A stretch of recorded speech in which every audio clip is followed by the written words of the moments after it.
ഓരോ നാട്ടിൽ ഓരോ രീതിയിലാണല്ലേ കറികളൊക്കെ ഉണ്ടാക്കുന്നത്.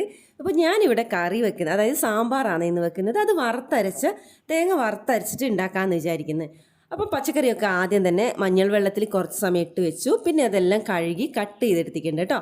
അത്യാവശ്യം നമ്മളെ വീട്ടിലുള്ള പച്ചക്കറികളൊക്കെ എടുക്കാം സാമ്പാറിന്.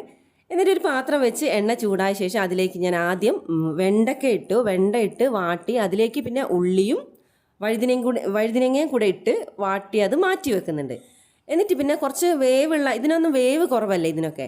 പിന്നെ നമ്മൾ വേവുള്ള കഷ്ണങ്ങളൊക്കെ എന്തൊക്കെയാണ്, ഇപ്പോൾ ചേന, പച്ചക്കായ, അങ്ങനെ എല്ലാം ഉണ്ടെങ്കിൽ എല്ലാം, മത്തൻ, ക്യാരറ്റ്, അങ്ങനെയുള്ള പച്ചക്കറികളൊക്കെ നമ്മൾ നീളത്തിലരിഞ്ഞിട്ടാണ് എടുക്കുന്നത്.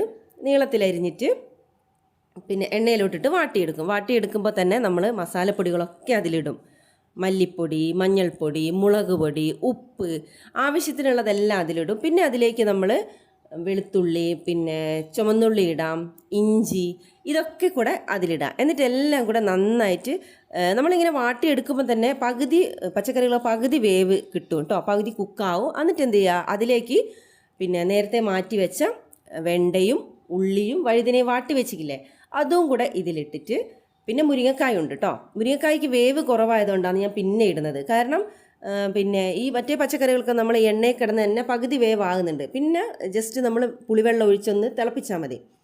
അങ്ങനെ എല്ലാ പച്ചക്കറി കഷ്ണങ്ങളും മസാലയിലോട്ടിട്ട് നന്നായിട്ട് ഇളക്കിയ ശേഷം പിന്നെ നമ്മുടെ ആവശ്യത്തിനുള്ള പുളി ഒഴിച്ച് കൊടുക്കുന്നുണ്ട്. അതൊന്ന് തിളച്ച് ഇവിടുന്ന് പാകമായി വരുമ്പോഴേക്ക് നമുക്ക് എന്ത് ചെയ്യണം, പിന്നെ തേങ്ങ വറുത്തെടുക്കണം.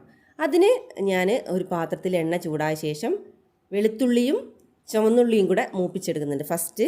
പിന്നെ അതിലേക്ക് ജീരകം, ഉലുവ, പിന്നെ കായം അതും കൂടെ ഇട്ട്, പിന്നെ തേങ്ങയിലോട്ട് വറ്റൽമുളക്, കറിവേപ്പില, ഇതും കൂടെ ഇട്ട് നമ്മൾ എന്ത് ചെയ്യുക, അത്യാവശ്യം എന്താ പറയുക, കുറച്ച് സമയം എടുത്തിട്ടാണ് ഇത് ചെയ്യാൻ പറ്റും. തേങ്ങ വറക്കൽ അത്ര പെട്ടെന്ന് ചെയ്യാൻ പറ്റില്ല. അങ്ങനെ തേങ്ങയൊക്കെ നന്നായി വറുത്ത് ചൂടാറാൻ വേണ്ടി വെച്ചിട്ടുണ്ട്. നമ്മുടെ കഷ്ണങ്ങളൊക്കെ നന്നായിട്ട് വെന്ത് വെള്ളമൊക്കെ വറ്റിയിട്ടുണ്ട്. അപ്പോൾ നമ്മൾ നേരത്തെ പരിപ്പ് വേവിക്കാൻ വെച്ചിട്ടുണ്ടായിരുന്നു കേട്ടോ. ആ വെന്ത പരിപ്പിൽ വെള്ളവും ചേർത്ത് നമ്മൾ കഷ്ണത്തിലേക്ക് ഒഴിച്ചു കൊടുക്കുക. എന്നിട്ട് നന്നായിട്ട് തിളപ്പിച്ചെടുക്കുക. അപ്പോഴേക്കും നമ്മൾ തേങ്ങ ചൂടാറി എന്ത് ചെയ്യുക, നമുക്ക് വറുത്ത തേങ്ങ അരച്ചെടുത്തിട്ടുണ്ട്. ഇനി അതെന്ത് ചെയ്യുക, ഇതിലേക്ക് ഒഴിച്ചു കൊടുക്കുക. വെള്ളം ആവശ്യമുണ്ടെങ്കിൽ കുറച്ചും കൂടെ ഈ വെള്ളം നമുക്ക് ഒഴിച്ചു കൊടുക്കാം. നന്നായിട്ട് തിളപ്പിക്കുക. ആവശ്യത്തിന് ഉപ്പൊക്കെ ഉണ്ടോ നോക്കുക, ഉപ്പൊക്കെ ഉണ്ടോ നോക്കുക ഈ സമയത്ത്. ഇനി നമ്മൾ എന്ത് ചെയ്യുക, വീട്ടിൽ തന്നെ ഉണ്ടാക്കിയ സാമ്പാർ പൊടിയാണേ, പിന്നെ ഈ ജീരകം, ഉലുവ, ഉഴുന്നൊക്കെ ചേർത്ത് നമ്മൾ തന്നെ ഉണ്ടാക്കിയ സാമ്പാർ പൊടി ഇട്ട് കൊടുക്കുക കുറച്ച്.